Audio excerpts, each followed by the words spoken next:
Prophet series میں آپ کا سواگت ہے۔ السلام علیکم۔ آج ہم الیاس علیہ السلام کے تعلق سے بات کریں گے۔ الیاس علیہ السلام اللہ تعالیٰ کے نبی اور ہارون علیہ السلام کی اولاد میں سے تھے۔ آپ تقریباً عیسیٰ علیہ السلام کی پیدائش سے 900 سال پہلے اردون کے شہر جلعاد میں پیدا ہوئے۔ قرآن کریم اور احادیث میں الیاس علیہ السلام کی زندگی کے تعلق سے زیادہ چیزیں نہیں ملتی ہیں۔ قرآن کریم میں آپ کا ذکر صرف 2 مرتبہ آیا ہوا ہے، ایک سورہ انعام میں اور ایک دوسرا سورہ صافات میں، اور ان دونوں جگہوں پہ اختصار کے ساتھ اور بہت ہی تھوڑی چیزیں بتائی گئی ہیں، اور بھی دعوت و تبلیغ اور وعظ و نصیحت کا ذکر ہے۔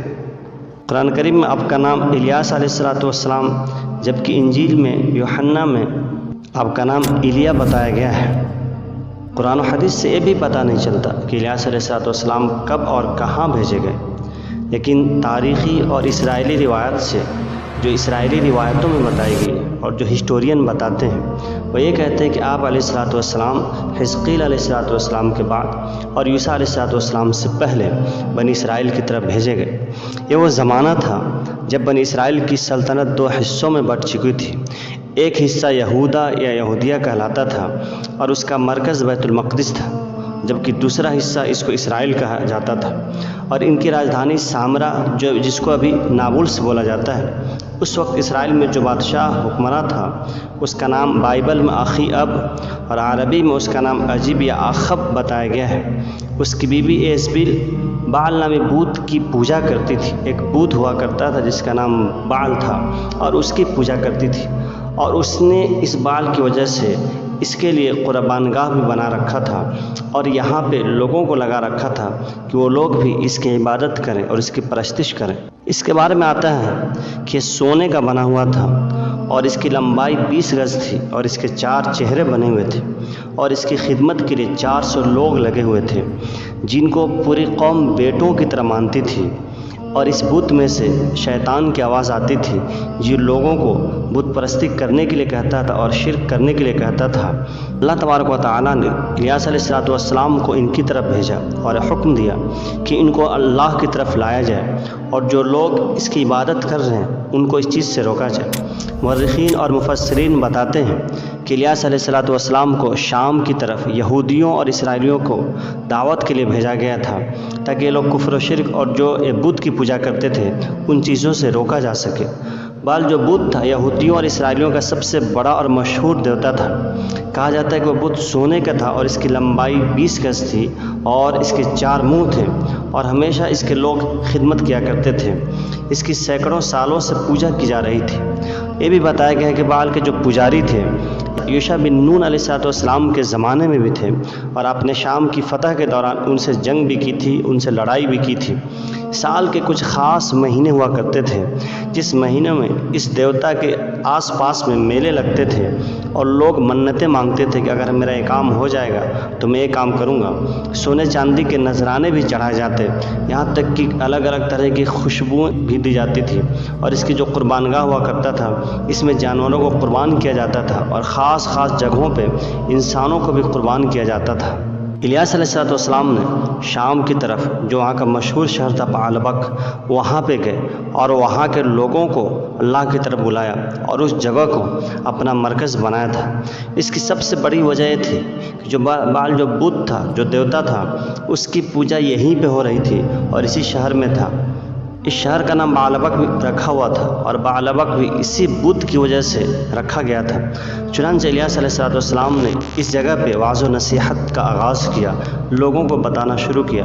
آج بعلبک لبنان کا قدیم ترین شہر ہے، اور اس کے کھنڈرات آج بھی پتہ چلتے ہیں، اور آج بھی وہاں پہ ان چیزوں کی نشانیاں ملتی ہیں۔